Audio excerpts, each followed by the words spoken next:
નમસ્કાર મિત્રો અને વડીલો, તમારું બધાનું ગુજરાતી વાર્તા ચેનલમાં સ્વાગત કરું છું. શું તમે પિયરની ખાનદાની શું હોય છે તે તમે જાણો છો? તો ચાલો આપણે આ વાર્તામાંથી જાણીશું કે પિયરની ખાનદાની શું હોય છે. છેલ્લે સુધી સાંભળશો, તમને બહુ જ મજા આવશે. ભાભી, તમારું પિયર ગરીબ હશે પણ હંમેશા તમારી સાથે ઊભું રહે છે. અમદાવાદના નરોડા વિસ્તારમાં આવેલ એક મધ્યમ વર્ગીય ઘરમાં સાંજનો સમય હતો. રસોડામાંથી ચાની સુગંધ આવતી હતી. નિશા ચા લઈને હોલમાં આવી જ હતી કે તેની દેવરાણી હેતલ વ્યંગમાં બોલી ઉઠી, ભાભી, સાચું કહું તો તમારી સૌથી મોટી ખામી એ છે કે તમે દરેક વાતમાં તમારા પિયરને વચ્ચે લાવો છો. આખરે તેમણે આપ્યું શું છે તમને? ઘરમાં અચાનક શાંતિ છવાઈ ગઈ. સાસુ કાંતાબેન ચૂપચાપ બેઠી હતી અને નિશાનો પતિ મયુર મોબાઈલમાં જોવાનું નાટક કરી રહ્યો હતો. નિશાના દિલ પર જાણે કોઈ સીધી ચોટ મારી હોય એવું લાગ્યું. તેને ધીમેથી સાડીનો પલ્લો સરખો કર્યો અને હળવી સ્મિત સાથે બોલી, હેતલ, મારું પિયર ગરીબ જરૂર છે પણ હંમેશા મારી સાથે ઊભું રહે છે. હેતલ હસી પડી. ઊભું રહેવું છે? કેવી રીતે?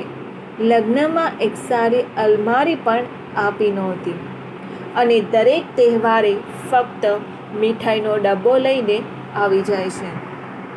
નિશા ચૂપ રહી, પણ એની આંખો સામે જૂના દિવસો ફરી જીવંત થઈ ગયા. લગ્ન વખતે તેના પિતા રમેશભાઈએ પોતાની નાની ચાની લારી ગીરવે મૂકી હતી. માતા જશોદાબેને પોતાના 2 કંકણ વેચી દીધા હતા જેથી દીકરીને કોઈ કમી ન રહે. પણ સાસરીમાં આવ્યા પછી હંમેશા તેના પિયરની ગરીબીની મજાક થતી રહી. ક્યારેક સાડી પર ટિપ્પણી, ક્યારેક ગિફ્ટ પર, તો ક્યારેક તેના માતા પિતાના સાદા જીવન પર. નિશા બધું સહન કરતી કારણ કે એની મા હંમેશા કહેતી, દીકરી, સંબંધો જવાબ આપવાથી નહીં, સહન શક્તિથી ટકે છે. થોડા દિવસ પછી મયુરની નાની બહેન કાજલના લગ્નની તૈયારીઓ શરૂ થઈ.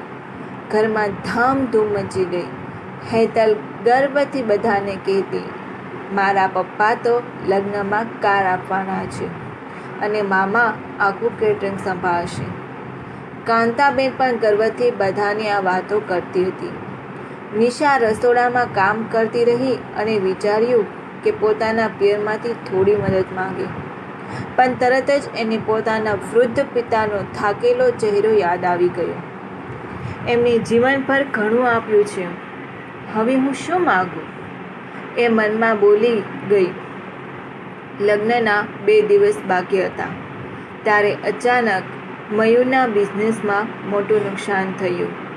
જે પૈસાથી લગ્ન થવાના હતા એ અટવાઈ ગયા. ઘરમાં હાહાકાર મચી ગયો. કાંતાબેન રડવા લાગી.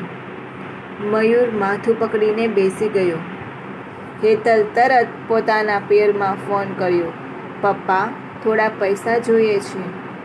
પણ સામેથી જવાબ આપ્યો, અચાનક એટલી મોટી મદદ શક્ય નથી. ધીરે ધીરે બધા સગા દૂર થવા લાગ્યા. ત્યારે જ દરવાજા ટકોરા પડ્યા. નિશાએ દરવાજો ખોલ્યો તો સામે તેના પિતા રમેશભાઈ અને નાનો ભાઈ જીત ઊભા હતા. પિતાના હાથમાં જૂનો ઠેલો હતો અને જીત પસીનાથી તરબતર હતો. દીકરી, સાંભળ્યું મુશ્કેલી આવી છે? આ થોડા પૈસા છે, કામ લાગશે. નિશા ચોંકી ગઈ. પપ્પા, પણ આટલા પૈસા ક્યાંથી આવ્યા? રમેશભાઈ હસ્યા. લારી ફરી ગીરવે મૂકી દીધી. દીકરીનું ઘર મુશ્કેલીમાં હોય અને બાપ શાંતિથી બેસી રહે એવું થાય ખરું? ઘરમાં સૌ નિશબ્દ થઈ ગયા.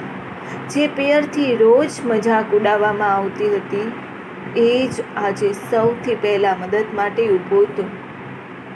કાંતાબેનની આંખો ઝૂકી ગઈ. બીજા દિવસે જીત પોતાના મિત્રોને લઈને આવ્યો.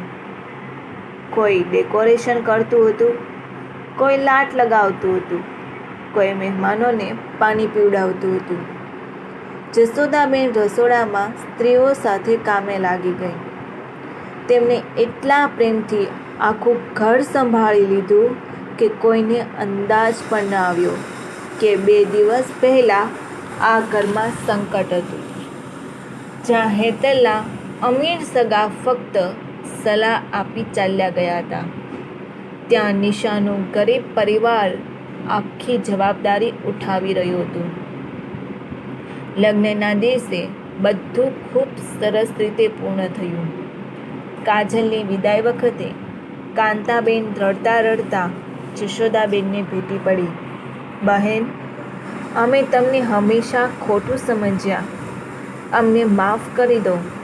જશોદાબેન હસીને બોલ્યા, સંબંધો પૈસાથી નથી ચાલતા બહેન, દિલથી ચાલે છે. રાત્રે હેતલ પોતાના રૂમમાં ચૂપ બેઠી હતી. એ પહેલીવાર સમજાઈ રહ્યું હતું કે પૈસા કરતાં મોટું સુખ સાથે ઊભા રહેતા લોકો હોય છે. એ ધીમેથી નિશા પાસે આવી. ભાભી, મને માફ કરી દો.